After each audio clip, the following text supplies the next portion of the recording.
damos la bienvenida a la ponencia Música y Género con la maestra Mavi Muñoz Enoni en el marco de la jornada académica Educación, Arte y Diversidad. Agradecemos las facilidades brindadas para llevar a cabo esta actividad a la maestra María Teresa Fren Mora, director de la Facultad de Música de la UNAM, y al maestro Edmundo Omar Matamoros, el encargado de la Dirección de Difusión Cultural del Instituto Politécnico Nacional. Es un gusto recibirles, saludarles y bueno, a continuación les voy a leer una breve semblanza de la maestra Mavi Muñoz. La maestra estudió la licenciatura en piano en la Facultad de Música de la UNAM y otra licenciatura en educación en la Universidad Iberoamericana. Cursó la maestría en musicología en la UNAM, donde se graduó con la tesis José Pomar y su música para piano, una aproximación a la obra y al compositor. Actualmente es candidata a doctora en musicología por la UNAM con el proyecto de investigación Las Menecistas, pianistas y músicas mexicanas de 1890 a 1950, desarrollado bajo la tutela de la doctora Yael Vitrán Gore. Es profesora de asignatura en la Facultad de Música de la UNAM y es coordinadora académica del Seminario Permanente de Música y Género de la misma institución. También forma parte del consejo editorial de la revista Sonus Literarum y sus temas de investigación son mujeres en la música, en la historia y en la música clásica actual. En la historia del piano en México e historia de la música mexicana. Así que sin más, le damos la bienvenida a la doctora Mavi para esta actividad. Bienvenida, maestra. Adelante. Hola, pues muchas gracias y gracias por la invitación. Muchas gracias al Instituto Politécnico Nacional y a la Área de Difusión Cultural por abrir este espacio y esta posibilidad de dialogar, de que haya un diálogo institucional entre la UNAM y el Politécnico y sobre todo de que podamos dialogar sobre este tema que, bueno, a mí me resulta tan importante y tan cercano. Entonces, muchísimas gracias y a los que vinieron aquí también agradecer a los que nos verán después en la transmisión, ¿no? Que también estamos hablando pues para ellos, aunque sea una grabación después. Entonces, gracias a los que están aquí, a los presentes, gracias a la directora que está aquí con nosotros y bueno, gracias Ivette y gracias al equipo de la FAM que siempre me apoya y está ahí atrás, ¿no?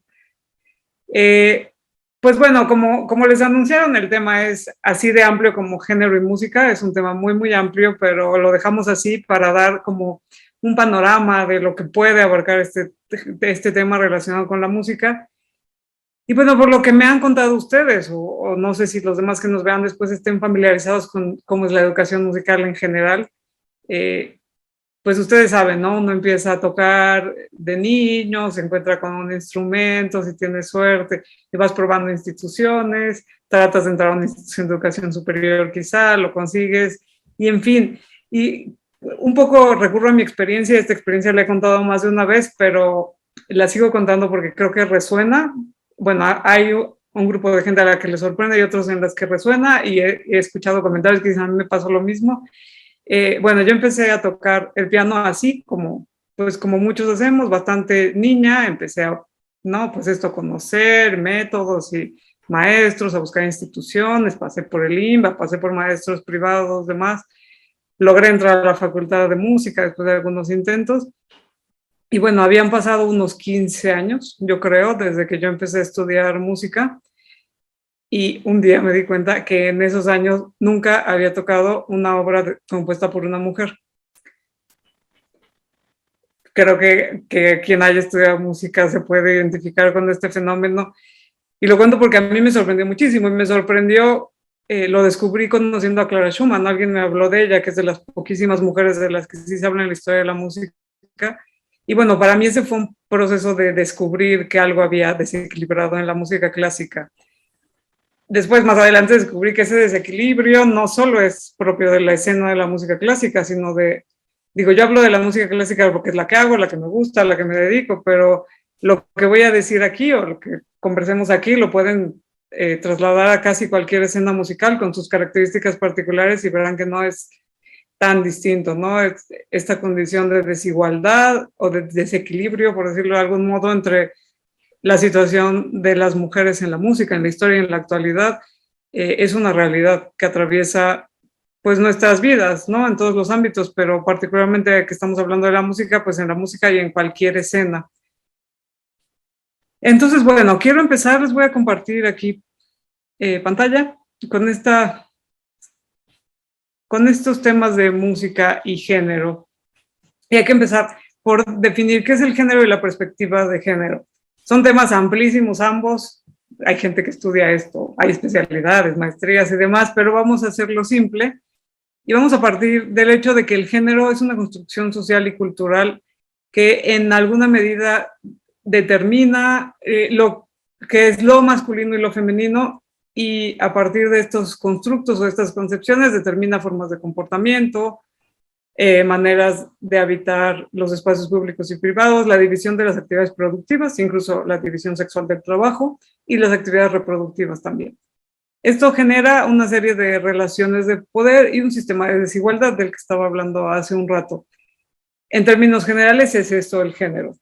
Y la perspectiva de género es una forma de mirar y una forma de analizar la historia y la cultura, tomando en cuenta todos estos constructos sociales y estas relaciones de poder y desigualdad en las que vivimos, en las que están establecidas para todas las áreas del comportamiento social. Entonces, dicho esto así de modo muy general, para que nos entendamos, podríamos pasar a preguntarnos, ¿y esto cómo se relaciona con la música? ¿O qué tiene que ver el género y la música? Bueno, se relaciona de muchos modos. Hay muchas áreas de la música sobre las que podríamos analizar y preguntarnos con perspectiva de género qué es lo que está sucediendo. Yo escogí algunas como para introducir el tema y para empezar a pensarlo, e insisto, los invito a pensarlo.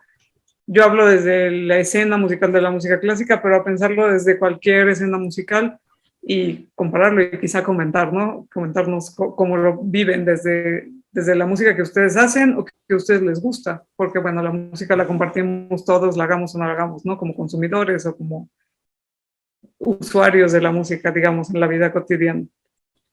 Entonces, bueno, el primer tema que elegí para conversar es un panorama histórico. Si bien el género hoy en día no solo se refiere a lo que pasa con las mujeres, sino que se ha separado un poco el campo de las mujeres con otras situaciones de género.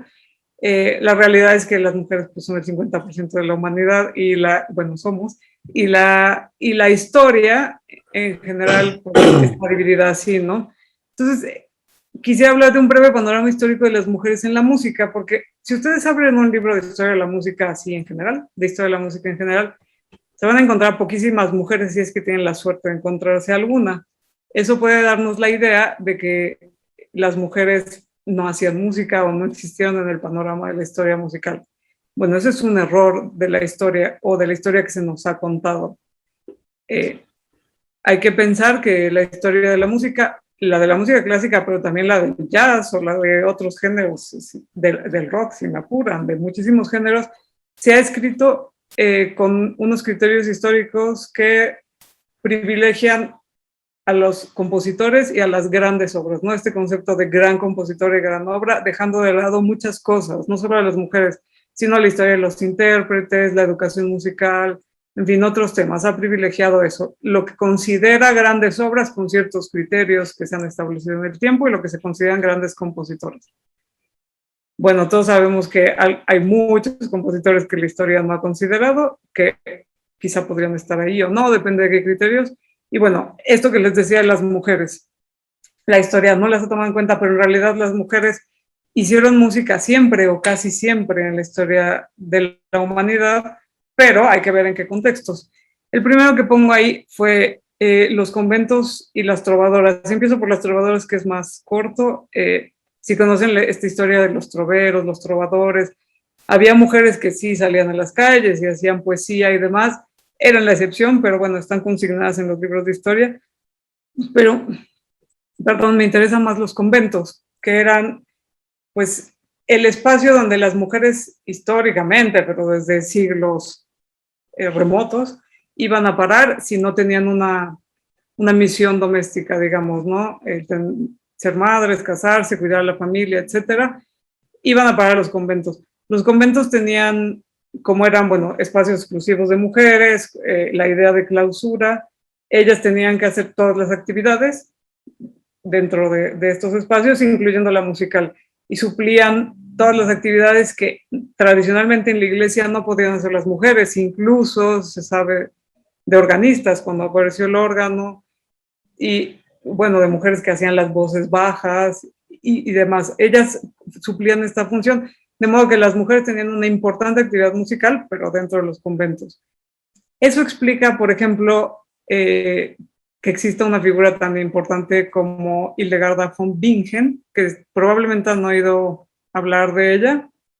Es de las poquísimas mujeres que sí aparecen en los libros de historia de la música, siglo XIII. Eso permitió que ella además era botánica, escritora, mística y tiene un trabajo musical muy impresionante.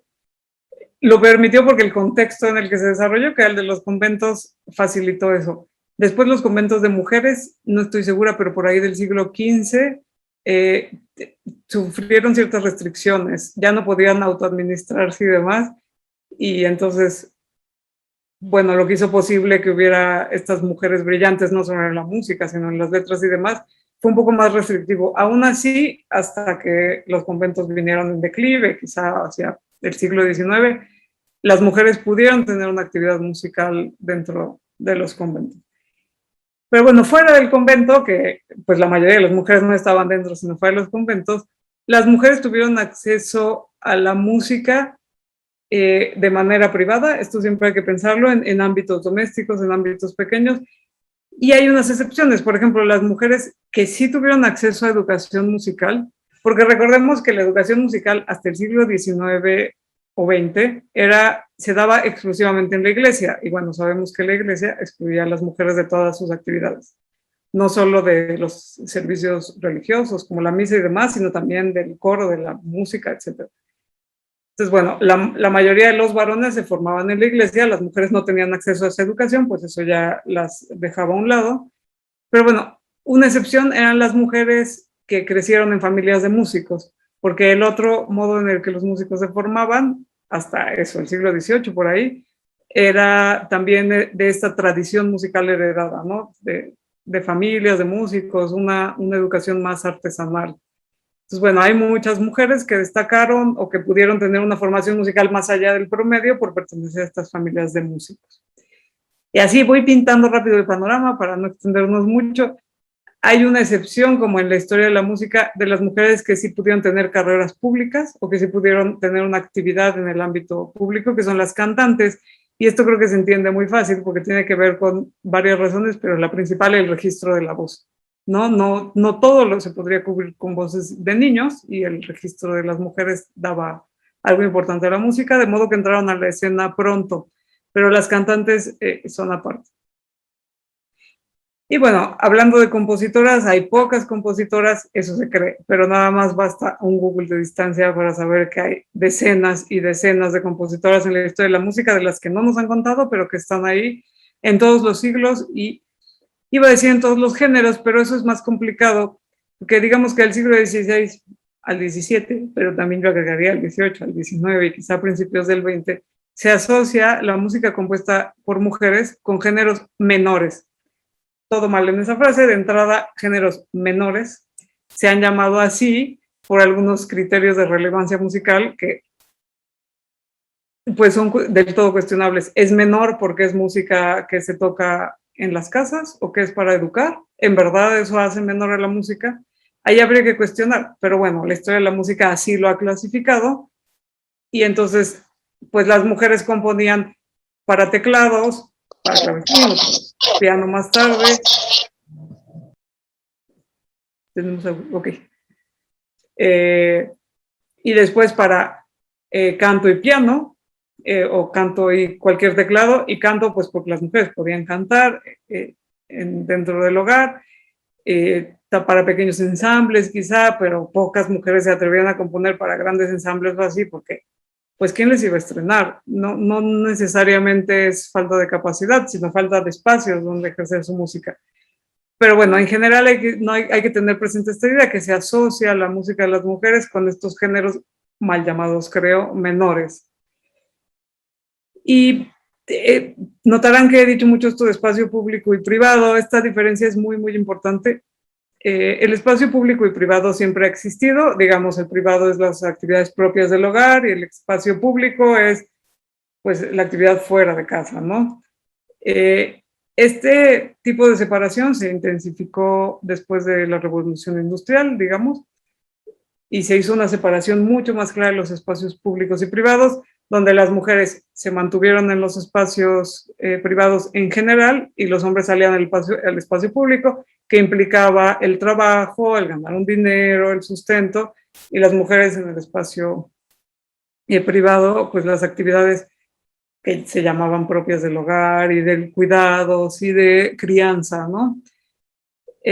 Aquí quiero aclarar que cuando digo espacio público y privado me refiero al espacio real, al espacio del trabajo, al espacio del hogar, pero también un espacio simbólico. El hecho de que alguna mujer saliera y tuviera algún concierto público, por ejemplo, no necesariamente significa que ella tuviera una actividad pública a nivel simbólico, porque lo público era ser profesional, por ejemplo, en el caso de un músico.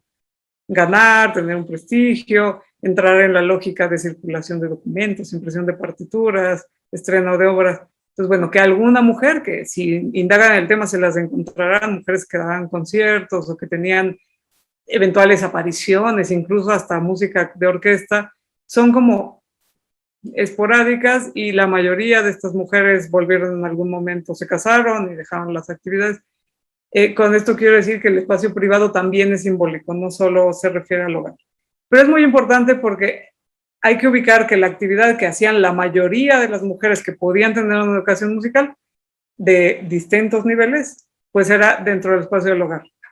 Y hacían música para entretener, para la familia, para bailar, para conseguir un buen marido, hablamos del siglo XVIII-XIX, en fin, queda clara esta diferencia, ¿no?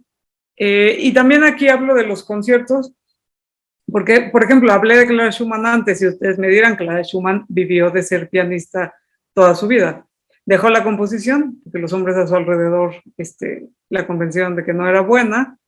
Bueno, eso es una interpretación mía, ¿no? Ella decía que si ninguna mujer había compuesto antes, ¿por qué ella iba a hacerlo? Es una frase muy, muy famosa de ella. Pero bueno, estaba hablando de la actividad pública, ¿no? Ella vivió de dar conciertos toda su vida, mantuvo a sus muchos hijos con su actividad pianística. El marido Robert Schumann entró a un manicomio, murió joven, etcétera, ¿no? Entonces, bueno, ella tuvo actividad pública y así como ella, otras son excepcionales. Ellas sí salen del espacio privado, pero como intérpretes, hay que aclarar esto. Las mujeres empiezan en el siglo XIX a tener algunas un acceso al espacio público solo como intérpretes y excepcionales. Clara Schumann no contradice todo lo que he dicho antes. Su padre era músico, era el maestro de piano más famoso de su época en Alemania, viene de una familia así, fue formada para eso. Y también, digamos, su estrato social le permitía eso, porque, por ejemplo, Fanny Mendelssohn, contemporánea de ella, era aristócrata y jamás pudo tener una actividad pública porque una mujer aristócrata no podía trabajar bajo ningún concepto. Bueno, son ideas que voy dando sobre este panorama de las mujeres en la historia de la música. Más tarde, digamos en el siglo XIX, hubo algunos cambios muy importantes. Las mujeres pudieron acceder a una enseñanza, algunas fuera del hogar o a enseñanza privada, pero mucho más especializada. Y sobre todo en el XIX se empezaron a abrir conservatorios en todo el mundo. Y en casi todos los conservatorios del mundo se aceptaron mujeres, con sus reservas. Muchas mujeres, bueno, en muchos países no se podía estudiar, por ejemplo, composición, no se podía estudiar cualquier instrumento, había instrumentos vetados a las mujeres, en algunos no se podía estudiar incluso armonía, en otros sí, en fin, fue variando, pero como sea, las mujeres pudieron acceder a una educación más profesionalizante a partir del siglo XIX, que se abren los conservatorios. Y digamos, llegando al siglo XX, para cerrar así un panorama brevísimo, hay muchos cambios. Las mujeres se incorporan a la fuerza laboral por cambios históricos y económicos. Entonces, bueno, muchas de ellas se incorporan como músicas, pues con lo que sabían hacer. Hay un acceso universal a la educación, que eso pues pasó a finales del 19, principios del 20, y eso permitió a las mujeres no solo tener educación básica, sino empezar a acceder incluso a la educación que hoy conocemos como superior o profesional, digámosle, porque no siempre se llamó superior. Y bueno, las guerras también cambiaron el panorama de las mujeres en la historia de la música. Por ejemplo, en las orquestas, por poner un ejemplo, en la Segunda Guerra Mundial por primera vez pudieron tocar las mujeres en orquestas de hombres, porque los hombres se habían ido a la guerra, habían dejado sus puestos, después no todas pudieron mantenerse, pero quiero decir que todas estas circunstancias históricas hicieron que las mujeres pudieran acceder a la actividad profesional como músicas, pero para eso tuvo que llegar el siglo XX, aunque claro, como les decía, hay muchas excepciones en la historia de la música. Y bueno, me quiero quedar en este panorama con lo de música del ámbito privado, porque si han oído el concepto de música de salón, por ejemplo, es un concepto que ha como desprestigiado a mucha música o la ha puesto como música de segundo nivel, de segunda categoría, y es la música que las mujeres podían componer, pero también la que hacían todo el tiempo y la que consumían, eso es muy importante. La industria, por ejemplo, de las partituras, vivió mucho tiempo del consumo de las mujeres, que eran las que compraban estas revistas musicales para tocar en sus casas. En fin, lo que quiero decir es que la actividad musical de las mujeres es mucho más amplia que si eran o no eran compositoras. Hacían música y hacían muchas cosas. Están otros temas que veremos al final, como las mecenas y otros modos de tomar una parte activa en la música. Pero bueno, en general, la historia de la música no nos ha contado esto. Cada vez más se cuenta. Quiero decir, desde los 80 hubo un cambio, bueno, empezó a haber un cambio en cómo contamos la historia de la música y entró el feminismo a la musicología y a partir de ahí, pues es que sabemos todo esto y que se ha investigado y hay muchísima información publicada. En un sentido no ha alcanzado a llegar ni a las aulas de los conservatorios, ni de las escuelas, ni a los libros de historia general de la música, pero es una transformación que se está dando, hay que ser un poco optimistas. Y bueno, después de este breve panorama, escogí otro tema, que es los instrumentos musicales. Aquí voy a hacer esta pregunta. ¿Hay instrumentos de hombres e instrumentos de mujeres? Quizá todos contestaríamos que no, ¿no? ¿Qué es esa división? Pero veámoslo en la realidad. Aquí les puse algunos ejemplos. Por ejemplo, voy a empezar por aquí abajo, este pequeño recuadro. La tuba.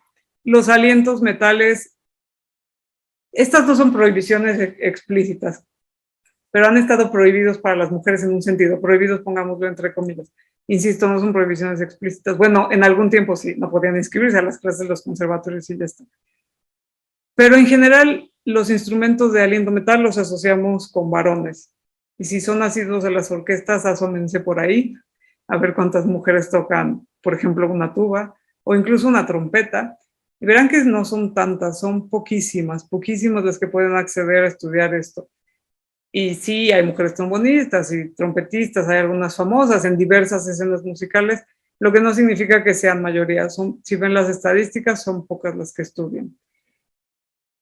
Las cuerdas en general, hoy estamos muy acostumbrados a ver mujeres tocando cuerdas, sobre todo violín, el cello, ¿no? El cello que pongo aquí pues es frecuente. Podemos ver una distribución más o menos igual de hombres y mujeres tocando cello. Sin embargo, mucho tiempo fue un instrumento prohibido para las mujeres y eso tenía que ver con una cuestión corporal, ¿no? Que había que abrir las piernas para tocar el instrumento y tener con las piernas era una postura no adecuada o no propia de lo femenino, lo que decíamos al principio. Hoy en día es distinto, pero no en el caso del contrabajo que ven aquí. Todavía hay poquísimas mujeres contrabajistas en las orquestas de nuestro país, pero también del mundo. Es raro encontrar una mujer contrabajista. Y en fin, todas estas son normas que no están dichas, pero que están muy establecidas entre nosotros.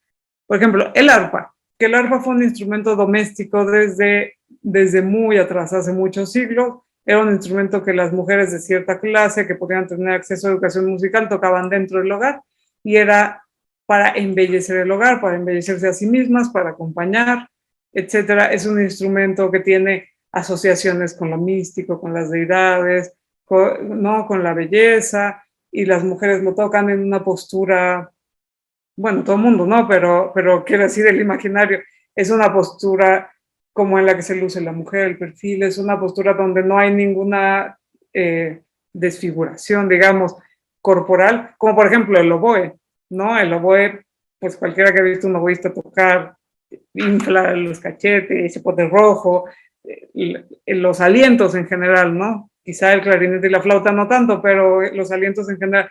Entonces, mucho tiempo se vio como se va a descomponer la figura de la mujer, ¿no? El ideal de la mujer, no pueden tocar esos instrumentos.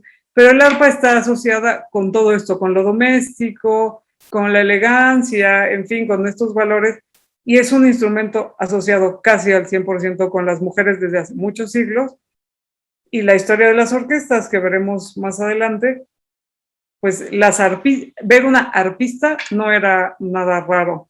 Por ejemplo, si ven una foto de la primera Orquesta Sinfónica de México, verán puros hombres y una arpista.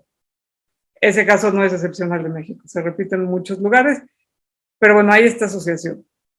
Los teclados, por lo que les decía, porque se tocaban en el ámbito privado, han estado tradicionalmente asociados a la música que se hace en el hogar y asociados a las mujeres. Entonces, siempre hemos visto pianistas o clavecinistas o el teclado que fuera, asociado con las mujeres. Este instrumento es particularmente asociado a lo privado o al hogar porque es un instrumento armónico que permite acompañarse, que permite armonizar, crear un ambiente, digamos, hacer música para bailar. Antes de que la música se le pusiera play, no había que hacer la música. Y bueno, con un solo instrumento, que es un instrumento que es armónico y melódico, se puede hacer todo eso. También es un gran instrumento para la iniciación musical, para la enseñanza, es muy didáctico porque todo está a la vista. Entonces, bueno, claro que eso se asocia al hogar y por eso ha sido un instrumento tradicionalmente asociado con las mujeres. Nunca a nadie le ha causado un conflicto ver a una mujer sentada en un piano, aunque los puestos de las orquestas, por ejemplo, están casi todos ocupados por varones. Las percusiones son otro caso. Y aquí no solo quiero hablar de la música clásica, sino cuántos años tardamos en ver una baterista en un grupo de rock o de pop o de jazz.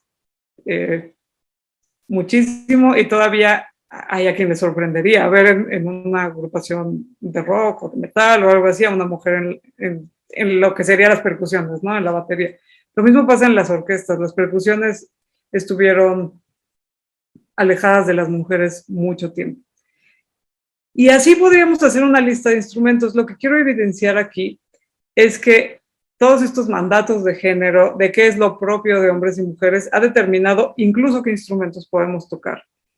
Un estudio que hicieron recientemente en Inglaterra, por ejemplo, decía que los niños varones no querían estudiar flauta transversa, porque lo asociaban con lo femenino. Entonces muchos niños en edad de iniciación musical se resistían a tocar la flauta por esa razón.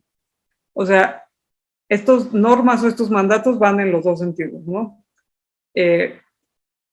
Y bueno, algunas veces que he dado charlas parecidas me han comentado, nadie le dice a una mujer que no se inscriba a tuba o a contrabajo. Eso es verdad, nadie se lo dice explícitamente, pero el sistema social alrededor no le facilita las cosas, no le dice, no han visto otras mujeres haciéndolo, en general. Es un sistema que no es explícito, pero que norma estas cosas. Y les insisto que si no es su escena la música clásica, a mí es la música que hacen o que les gusta o que consumen o que trasládenlo a sus escenas musicales y se repite un poco de lo mismo. Tanto en la historia como en la música contemporánea podemos encontrar esto. Y bueno, he hablado mucho de orquestas, entonces quiero llevar este tema a la orquesta. Y bueno, me gusta mucho poner esta imagen, que es un gran ejemplo de lo que estoy diciendo. Esta es una foto de la Filarmónica de Viena del 92, no es tan vieja. Si se detienen a ver qué encuentran ahí, es fácil saberlo. son puros varones, no solo eso, son puros hombres blancos. Y aquí hay otra discriminación que se atraviesa, ¿no? Que tiene que ver con el género, pero también con la clase, la raza, y todas estas intersecciones que hacemos en un análisis feminista, podríamos decir. La Filarmónica de Viena estuvo desde su formación hasta hace poquísimos años, conformada por hombres blancos. No hay músicos buenos, no son hombres blancos. No lo quiero decir, bueno, no es que lo piensen así, pero es una tradición que han mantenido, pues, hasta hace poquísimos años. Y si ustedes se meten a la página de la Filarmónica de Viena, hay así un pequeño banner que dice que la Filarmónica de Viena tal vez representa más que cualquier otra agrupación en la historia, en la música, la tradición europea musical. Es como ellos representan la tradición y la representan en más de un sentido. Este es uno. O sea, la historia de la música está formada por estos hombres. En el círculo germano, blancos, privilegiados, por supuesto, muchos años no se aceptaron judíos en esta orquesta, por ejemplo, por poner un ejemplo, ¿no? Pues bueno, ustedes dirán, esto pasó en el 92, las cosas en el mundo han cambiado, las orquestas están más equilibradas. Bueno, los invito a ver esta imagen. Y los invito a encontrar las mujeres en esta foto la tomé de su página y esta foto apareció como promocional de ellos mismos, al menos todo 2018 y 2019. No, en la agenda de conciertos, digamos, aparecía esta foto, de ahí la tomé, ahí están los créditos de la foto.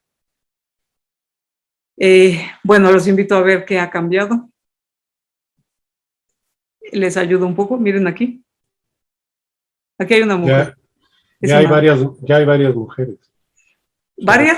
Sí, hay varias. Bueno, hay algunas, ¿no? 1, 2, 3, 4, 5, 6, 7, 8, 9. Te ayudo, son el 13%, son 19. Sí, no, sí, son muy poquitas, definitivamente. Sí. Pero bueno, de la foto anterior a esto, ya sí, hay una diferencia. Una que haya, ya hace la diferencia, ¿no? Sí, a mí lo que me sorprende es que esto es 2019, es ayer, y en la Filarmónica de Viena tiene 140 músicos contratados, solo 19 son mujeres, eso nos da un 13% más o menos, ¿no? Digo, ha habido un cambio, pero a mí no deja de así, sorprenderme un poco. Y luego lo que estábamos comentando antes de los instrumentos, véanlo aquí, donde hay mujeres. Las dos arpistas. Bueno, lo que les quiero comentar es, la primera mujer que contrató la Orquesta Filarmónica de Viena fue en 2004, o sea, hace 2 días más o menos, ¿no? Y fue una arpista, evidentemente, fue ella, la primera arpa. En 2004, a partir de ahí, sé que la Filarmónica de Viena, si hubiera un representante aquí, me diría, tenemos una política de inclusión de mujeres y las cosas no pueden cambiar de un día a otro, eso es verdad, pero bueno, les tomó mucho tiempo incluir esa política. Y lo otro que les decía que es muy importante, las mujeres están acá abajo, están en las cuerdas, básicamente, hay una chelista, por supuesto no hay contrabajos, no hay metales ni de broma, no hay ni una sola mujer en los metales, hay un clarinete, una mujer que toca el clarinete y creo que una que toca el fagot. Lo demás, todo el cuerpo de atrás, no, por supuesto, no hay una percusionista en la Filarmónica de Viena. A ver, les estoy poniendo aquí el caso extremo, pero si nos vamos a ver, por ejemplo, nuestras propias orquestas en México, los invito a consultar, que está en línea, un estudio que hicieron Mariana Sánchez López Santibáñez y la colectiva Tsunami, es un artículo que se pusieron así a hacer estadísticas de cuántos hombres y mujeres hay en varias orquestas del país, no solo de la Ciudad de México. La mayoría de las orquestas en México tienen, digamos, que hice un promedio, más o menos tienen 20-25% de mujeres. Hay una excepción, que es la orquesta de Yucatán, la Sinfónica de Yucatán, que sí tiene paridad. En fin, que la situación de nuestras orquestas, aún si ustedes entran a un conservatorio, hay mujeres, muchas mujeres estudiando, pues todavía es una situación de desigualdad, ¿no? Todavía las mujeres no pueden acceder y pueden acceder técnicamente a todas las carreras. No hay hoy en día ningún lugar del mundo prohíbe la entrada a mujeres a ninguna carrera, pero pero bueno, los mecanismos son más complejos que el hecho de permitir o no permitir estudiar un instrumento. Y los caminos para llegar a graduarse de un instrumento o a terminar, ¿no? De por sí la carrera musical es una carrera de resistencia, además de estudio, y pues llegar a graduarse es complejo. Y bueno, en la historia de las orquestas se puede ver un poco la historia de las mujeres en la música. Las primeras mujeres que empezaron a tocar en las orquestas fue por la década de los 30, y les decía, pues fue en los periodos entre guerras que tuvieron alguna oportunidad, después en la Segunda Guerra Mundial. Hay muchos estudios de cómo se fueron incorporando las mujeres. En los 30 en Estados Unidos empezó un movimiento que está muy bien documentado de las orquestas de mujeres, que también había orquestas de mujeres en Europa, no se inventaron allá, pero en Estados Unidos particularmente tomaron mucha fuerza y las mujeres empezaron a hacer vocales y a pedir, queremos trabajar también en las orquestas grandes y ser parte y que haya orquestas mixtas y que las audiciones sean en igualdad de condiciones. Las mujeres empezaron a pedir audiciones a ciegas por ahí de la década de los 30, inspirados justo por la labor de Antonia Bricco, eso sí. Antonia Bricco fue una directora de orquesta que tuvo algunas apariciones en orquestas mixtas. La solución, que no la inventó ella, ya otras mujeres lo habían hecho, era hacer una orquesta de mujeres. Ella quiso demostrar que podía haber trabajo equilibrado, entonces su orquesta de mujeres la convirtió mixta y el resultado fue que la orquesta desapareció, porque era exótico ver una orquesta de mujeres, pero una orquesta mixta ya no. Y esto estamos hablando de los 30, 40 en Estados Unidos. A partir de ahí, las mujeres de esta orquesta empezaron a exigir audiciones a ciegas.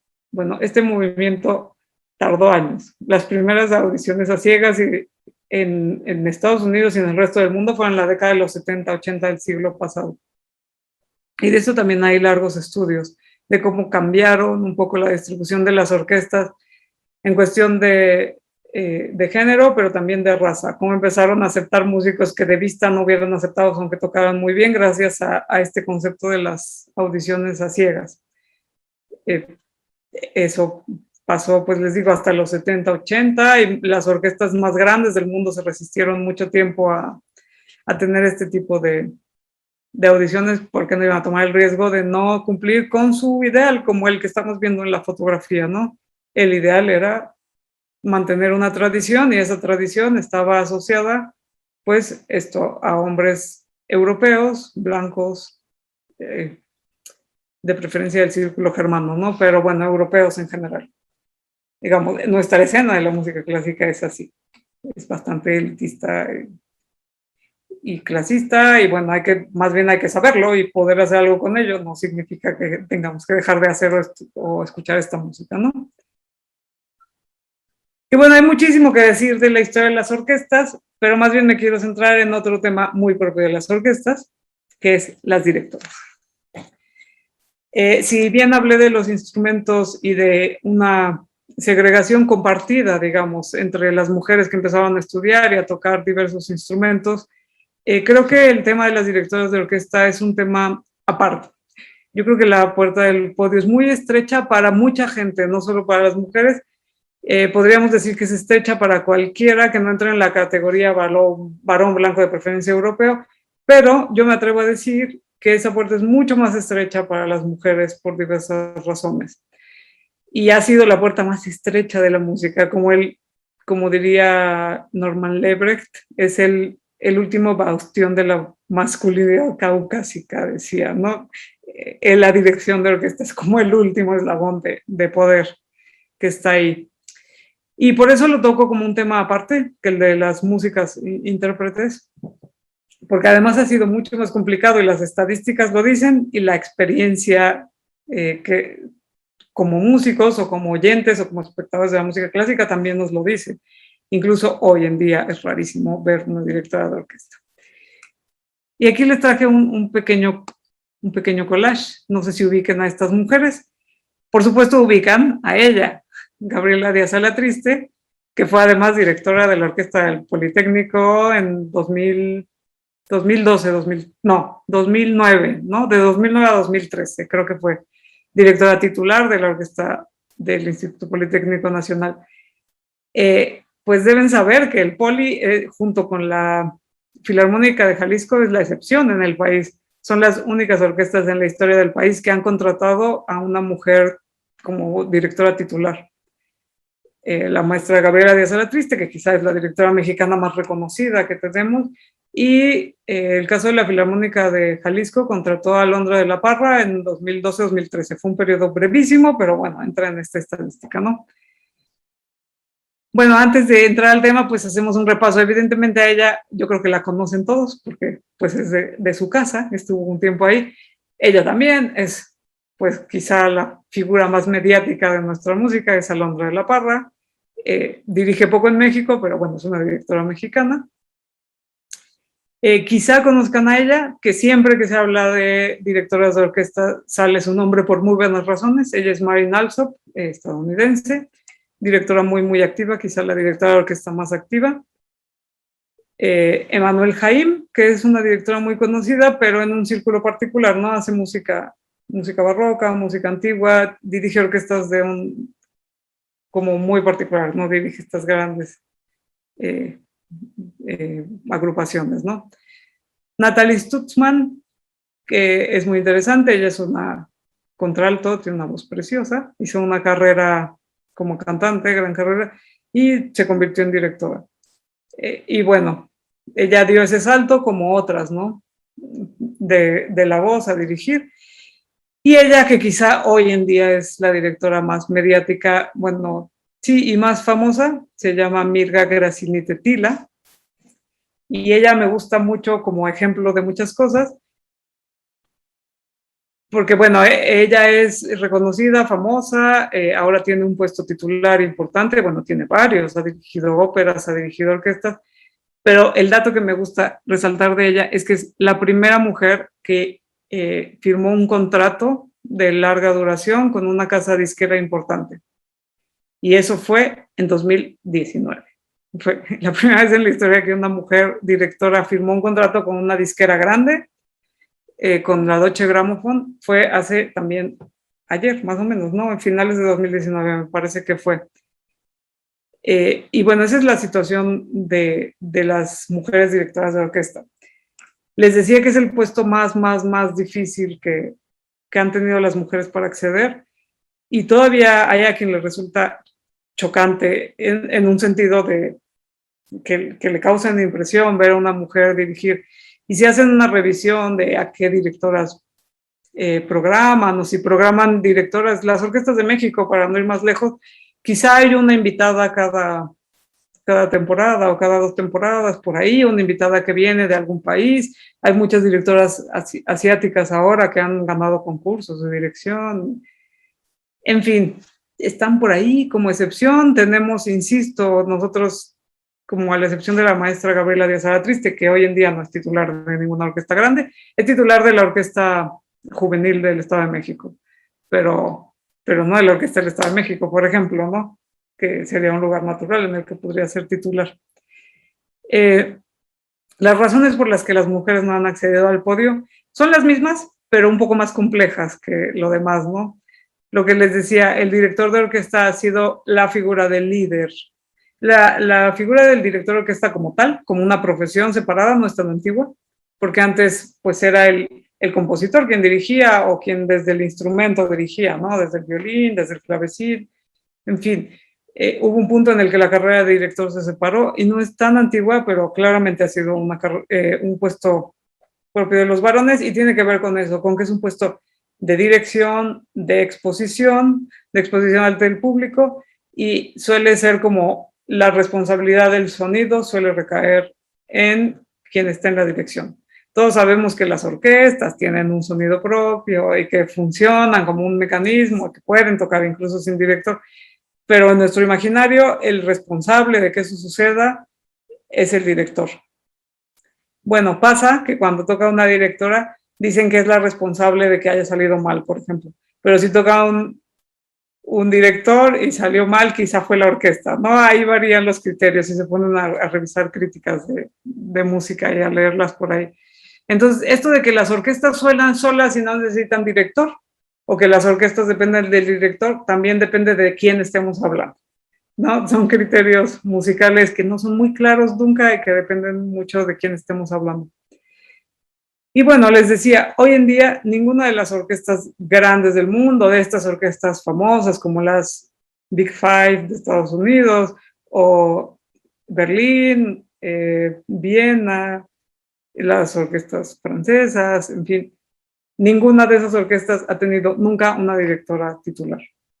Hoy en día todavía es así. Marin Alsop, ella misma, dice, ella es directora titular de una orquesta de Estados Unidos y dice ella misma, hay creo que 10 orquestas grandes en Estados Unidos. Ella dirige la número 10, ¿no? O sea, sí es titular de una orquesta grande, pero no es de la grande orquesta, incluso ella que es famosísima, ¿no? No sé cómo vamos de tiempo para irme apurando. Y bueno, el caso de las directoras, les decía, es bien particular por todas estas razones y bueno, hay otras razones como el cuerpo, la gestualidad, incluso la vestimenta, ¿no? Muchas mujeres, como pueden ver aquí, acá, se han visto incluso en la necesidad de decidir si adoptan ropas y rasgos masculinos o si no para dirigir, porque el cuerpo entra en juego. En todos los instrumentistas y en toda la actividad musical nuestro cuerpo entra en juego, pero no nos es más evidente que otros. Como les decía, de las mujeres mejor que no toquen instrumentos donde tomen posturas extrañas, como en el cello, o que les deformen la cara. Bueno, la dirección de orquesta es otro lugar, porque el cuerpo entra en juego y la gestualidad, ¿no? Entonces, si son gestualidades muy suaves, entonces dicen que no tienen poder de dirigentes, pero si son muy fuertes, dicen que son muy masculinas y que quieren imitar la labor de los hombres. Y en fin, tienen que tomar decisiones las directoras y adaptarse a ver qué hacen. Pero bueno, no es menor, o sea, es una decisión que hay que tomar para ver si te dedicas o no a esa profesión. O sea, hay muchas razones por las que las mujeres no estudian dirección de orquesta. Esa es una. Bueno, otra es que no van a tener trabajo. Si nunca has visto a una mujer dirigir, otra es si nunca has visto a una mujer dirigir, quizá no se te ocurre que puedas hacerlo. Pero bueno, una directora de orquesta australiana, por ponerles un ejemplo, hizo su tesis doctoral en 2008, entrevistó a un montón de directoras de orquesta del mundo y encontraba que esa era una de las razones. Mujeres que estaban estudiando ya licenciaturas o posgrados en dirección de orquesta y tenían que tomar una decisión de si iban a dedicar a eso o no, y decían, no veo posibilidades de trabajo, ¿quién me va a contratar? Y eso es real. Las directoras de orquesta en el mundo, las que están tituladas y ejercen, la mayoría trabajan en orquestas juveniles, en orquestas de formación, en orquestas consideradas menores, obviamente donde se paga menos, o son invitadas y contratadas en matinés, en funciones especiales, funciones infantiles, etc. El campo laboral es otra razón. El liderazgo es otra, ¿no? Hoy en día cada vez más se piensa que las orquestas deben actuar democráticamente y que sea un acuerdo entre director y músicos, pero eso ha cambiado recientemente. Hasta hace no mucho era un puesto de dirección que había que ejercer. Entonces, pues las mujeres y el liderazgo ha costado asociarlo, ¿no? Y eso lo pueden ver en las empresas y lo pueden ver en las universidades, ¿no? En las facultades, en los institutos, y lo digo porque estamos hablando en un ambiente académico simplemente, pero lo puedes ver en las empresas, ¿no? Que mientras más alto sea el puesto, menos mujeres vamos a encontrar. La orquesta puede ser un símil de esto, ¿no? Un símil de la estructura social, piramidal. Las mujeres difícilmente llegan arriba por todas estas razones y muchas otras más que han estudiado distintos autores. Y voy a dejar el tema aquí porque quiero abordar un último tema como para abrir esta conversación o plantear estos temas, que es el de las compositoras, y lo mencioné desde el principio, ¿no? También les hice aquí un pequeño panorama. Les insisto, si ustedes abren un libro de historia de la música, posiblemente se van a encontrar a ella, que es Hildegarda von Bingen, y a Clara Schumann, quizá Fanny Mendelssohn, y no mucho más. Sin embargo, cada vez es más fácil encontrarlas y están de verdad a un clic de distancia. Hay decenas y decenas de compositoras en el siglo, en el estilo de música que a ustedes les guste, que simplemente no hemos escuchado. Su música está por ahí y no hemos escuchado, pero es un universo impresionante y lo que les decía, hay muchísima música de esta considerada de géneros menores, muchísima música para teclado, por ejemplo, para arpa, para guitarra, incluso para voz, pero basta con acercarse un poquito a este universo para saber que hay música de todas clases y de todos niveles, como es la música, ¿no? Y para todos los gustos, sobre todo. O sea, hay que darles la oportunidad a las compositoras. Voy a hacer un repaso aquí. Puse estas por poner algunas que en realidad han pasado a formar parte como de este cierto canon de compositoras, digamos que son las famosas, pero ni siquiera las puse a todas, y pueden de aquí ampliar su búsqueda a donde quieran. Pero bueno, Hildegarda, la que les decía que es importantísima, siglo XIII. Después tenemos a Clara Schumann, que quizá es la música más famosa. Ella sí compuso sobre todo en su juventud. Después, les decía, renunció a componer y se dedicó, tuvo una intensa vida de pianista. Fue una gran pianista reconocida en toda Europa. Fanny Mendelssohn, que es otra de las muy nombradas. Se ha estudiado muchísimo a Fanny Mendelssohn. Hemos oído muy poco su música, pero su figura y se ha estudiado muchísimo. Son siglo XIX, contemporáneas. Pero después tenemos otros ejemplos interesantes como Francesca Caccini, hija de músico, lo que les decía, música interesantísima. Elisabeth Jacques de Laguerre, que ella sí que fue una música reconocida en Francia de su época. Su música para teclados es impresionante, famosa, hay muchísima música, de ella sí hay música editada y demás. Se oye poco, pero bueno, ahí está. Esta de acá es Marianne von Martínez, alumna de Haydn, me parece. Igual estoy diciendo una barbaridad. Pero bueno, sus conciertos, por ejemplo, para tecla, pues muy en estilo de Haydn, Mozart, interesantísimos. Los invito a escucharlo. Por acá me acerco, bueno, no me alejo, ella es Bárbara Strozzi. Mucha música vocal, pero también música de otros tipos, ¿no? Ella me simpatiza particularmente, es Amy Beach. Ella ya es siglo XX, Estados Unidos, primera compositora estadounidense en componer una sinfonía gaélica, un concierto para piano y bueno, una serie de música para piano y para ensambles pequeños. Lili Boulanger, hermana de Nadia Boulanger, que es la famosa. Lili Boulanger no es tan famosa porque murió jovencísima, pero bueno, ganó el codiciadísimo premio de Roma en París, compositora brillante. Ruth Crawford Seeger, también musicóloga y compositora estadounidense, serialista, en fin. Aquí puse un mosaiquito así que podría tener otras mujeres. No puse a Adele Smythe, que es otra de las que me gustan mucho. Y en fin, les podría dar una lista. Cécile Chaminade, que se oyó mucho en México, mucho en principios del siglo XX, se tocó mucho, gustaba, se consumía mucho, por ejemplo, esta compositora francesa. Y en fin, podríamos decir muchas más. Aquí cerraré y aquí confluyen muchas de las razones que he dado. Todas estas mujeres están ocultas en el discurso histórico por las razones que he dicho, por la relevancia que hemos dado a la música que ellas hicieron y por cómo hemos contado las historias de la música, en realidad, de esta música y de otras, insistiré siempre. Se ha dado prioridad a los varones, a estas consideradas grandes formas, y se ha dejado fuera de la historia un universo que es digno de conocer, estudiar, escuchar música. Bueno, quizá voy a hacer un comercial, pero los invitaría a ver una de nuestras sesiones del Seminario Permanente de Música y Género, donde hice un pequeño estudio de orquestas de la Ciudad de México. Fue en plena pandemia, así que pues fue lo que pude tener acceso, pero estudié los programas de conciertos de varios años y les debo decir que se toca, música de mujeres se toca poquísimo, pero música de mujeres del pasado se toca casi nada. O sea, en México hemos escuchado una obra orquestal de Fanny Mendelssohn varias veces en los últimos 5 años. Una vez el concierto para piano de Clara Schumann, que ahí en esa sesión yo comentaba, ni porque fue el año Clara Schumann, pues uno se imaginaría todo el mundo va a tocar algo de ella, porque fue el año Clara Schumann, 2019, no, solo una orquesta del país tocó el concierto de Clara Schumann. Y en fin, hay muchísima música por explorar y se programa poquísima. Y bueno, sinfonías, por ejemplo, se me ocurre Florence Price, otra estadounidense.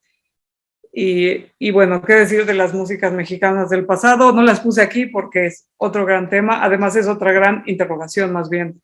Hay algunos nombres, pero lo que falta es encontrar la música y ponerla a circular.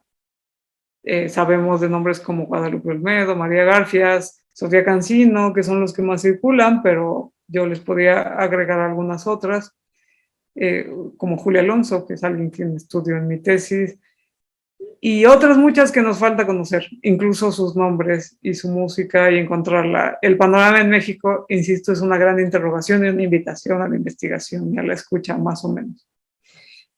Y bueno, les decía que escogí algunos temas donde podemos ver la relación género y música con una perspectiva de género, pero hay muchísimos otros. En la escena musical actual, por ejemplo, podemos ver productoras, cuántas productoras hay, cuántas mujeres hay moviendo cables por ahí en las escenas musicales contemporáneas, cómo está la distribución, cuántas mujeres tocan la guitarra eléctrica, por ejemplo. Creo que todavía las proporciones en las bandas de pop, de rock, de otros géneros, todavía hay mucho, mucho que decir por ahí. Y en nuestro campo, solo dejo aquí algunos apuntes, hablar de las intérpretes. Lo que les decía, es tiempo de hablar de la historia de la interpretación en general, en la historia de la música, pero de las mujeres, que fue lo que más hicieron, interpretaron y mucho, muchísimo, pero pues no está consignado en la historia y habría que dar un giro en nuestro pensamiento para hablar de eso y ver qué tocaban, cómo tocaban, qué tanto improvisaban, que estoy segura de que lo hacían muchísimo, que componían también, aunque no publicaran. En fin, es un tema muy abierto. Otro tema, el de la educación en general, la educación musical, pero las maestras. Algo que pasó en el siglo XX y que no dije, que también es uno de mis temas doctorales, es las mujeres accedieron al conservatorio, de repente tuvieron una educación profesional, pero no tuvieron una escena donde desarrollarse como músicas. ¿Y qué fue lo que pasó? Que se convirtieron en maestras y formadoras de las siguientes generaciones, pero no las consignamos. Pues ellas fueron las que empezaron a formar y a tener ese empleo, porque en la escena musical, como músicas profesionales, no era tan simple en México y en el mundo, insisto. Pero entonces hay toda una historia musical de las maestras de instrumentos, de las maestras de historia, en México en particular de las musicólogas, ¿no? Un dato que he repetido muchas veces, pero no me canso de repetir. La primera historia de la música en México la escribió una mujer, Álvaro de Erogación, en 1917, y hay quien dice que es la primera musicóloga mexicana. Ella se decía musicógrafa a sí misma, no musicóloga, pero en fin, ahí hay otro tema, ¿no? La tradición de la investigación musical en México, hay muchas mujeres por ahí claves en nuestra historia de investigación. Otro tema que se ha estudiado, ese sí se ha estudiado bastante, es el de las mujeres como consumidoras. Insisto, bueno, esta es una de las especialidades de la doctora Yael Vitrán, las mujeres casi que sostuvieron la industria editorial, o sea, todas estas revistas semanales con obras musicales que luego la gente coleccionaba y empastaba en un solo volumen, que fueron muy propias del 19 y principios del 20, estaban dirigidas a mujeres, o sea, las que compraban, consumían, usaban esa música, la tocaban en el hogar, la enseñaban a los niños, eran las mujeres. Ahí hay otro temazo en la historia de la música, y en eso no solo de la clásica, o sea, en general de la música, las mujeres como consumidoras y como creadoras del ambiente musical de los espacios privados, ¿no? Y las mecenas, es un tema que se ha tratado mucho más, ¿no? Pero como las mujeres han dedicado sus esfuerzos y sus riquezas, algunas en apoyar las carreras de diferentes artistas, ¿no? Y bueno, este es un panorama que quise dar. Insisto que hay muchísimos temas que podemos analizar con una perspectiva de género y donde podemos establecer estas relaciones de género y música. Aquí solo escogí algunos como para dar un panorama general, una visión, que pues invitarlos a la reflexión y a la conversación y a las acciones también, ¿no? Esto, oír música de mujeres, darse oportunidad de conocer otras cosas, de tocar otras cosas y pues estar en la conversación.